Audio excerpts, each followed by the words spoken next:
People always ask the question the same way. Soft voice. Careful tone. Why don't you talk to your mother anymore? Like the answer must be tragic. Or explosive. Or dramatic. It isn't.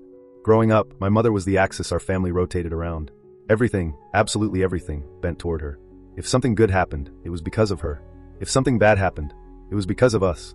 If I got an A on a test, she'd beam with pride and tell everyone it proved what an extraordinary parent she was. If I failed, she'd sigh like I'd personally betrayed her.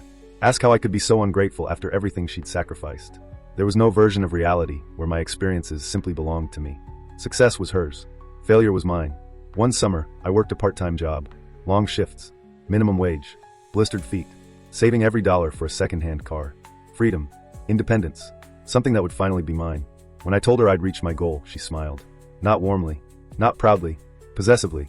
She said she needed to borrow the money. For a cosmetic procedure. Another attempt to chase a younger reflection that no longer existed. I protested. And like always, the guilt came. After everything she'd done for me. After everything she'd endured. How could I be so selfish?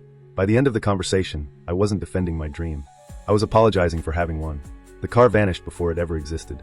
Just another piece of my independence quietly absorbed into her needs. As the years passed, the pattern deepened.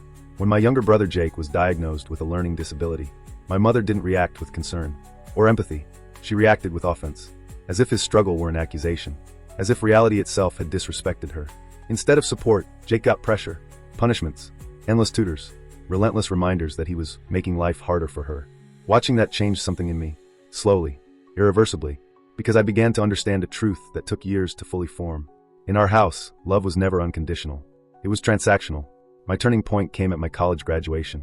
As I crossed the stage, diploma in hand, I scanned the crowd for my family, my siblings, my father, anyone.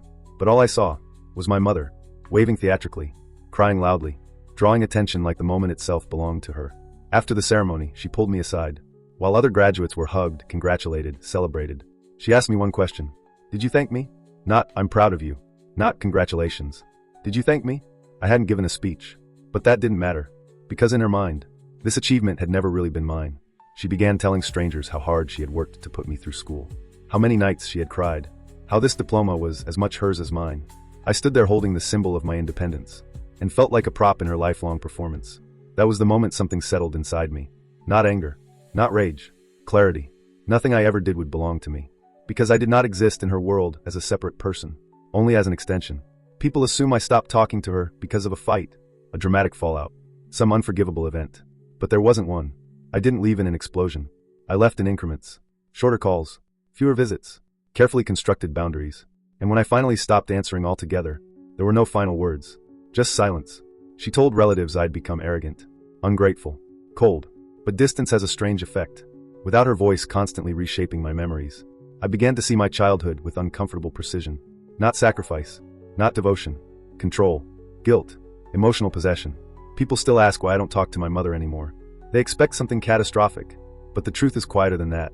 I stopped talking to her because I finally learned that loving someone does not require allowing them to erase you. And the closest thing I ever got to revenge was building a life so peaceful, so stable, so completely untouched by her chaos, that my absence became louder than any argument ever could have been.